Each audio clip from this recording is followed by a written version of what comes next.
BBC star comedian and campaigner dies at 35. Comedian, actor, and author Maddy Anholt has died aged 35 after being diagnosed with brain cancer a year ago. The BBC Radio 4 star, a campaigner against domestic abuse, learned of her condition after the birth of her daughter. Her family said. Farah Nazir, chief executive of Women's Aid, said the charity was devastated following the loss of their ambassador. Ms. Anholt spent her final weeks at her parents' Devon home. Her family said, "It is with profound sorrow that we announce the death of Maddy Anholt, our beloved daughter, sister, twin, friend, wife, and mother, who left this world on Wednesday the 13th of September, aged 35, they said in a statement on Just Giving. Ms. Anholt appeared on BBC Three's comedy Sunny D and also featured on ITV's comedy series The Emily Attack Show and the broadcaster's This Morning program, Grace and Courage in 2017.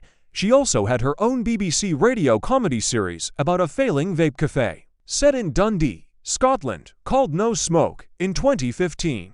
She took her one-woman comedy Diary of a Dating Addict to the Gilded Balloon at the Edinburgh Festival Fringe and the Soho Theatre, continuing with their statement. Her family said, "You may know that shortly after the birth of her incredible daughter Opal last year, Maddy was diagnosed with a rare and aggressive form of brain cancer. She handled the ensuing surgery and treatment with astonishing grace and courage, accompanied every step of the way by her family and devoted husband, Ben. She spent her final weeks at her parents' home, Sunflower House, bathed in love and calm, and with the sounds of nature all around."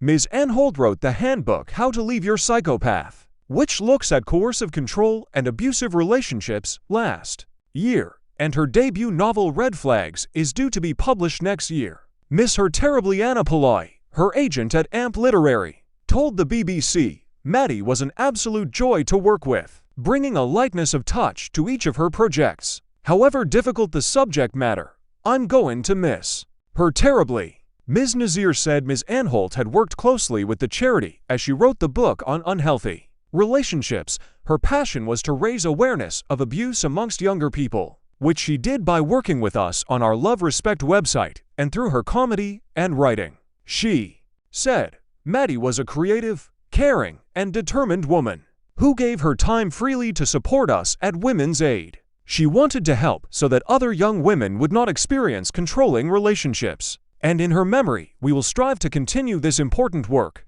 Today our thoughts are with Maddy's family, her husband Ben, and her 1-year-old daughter Opal.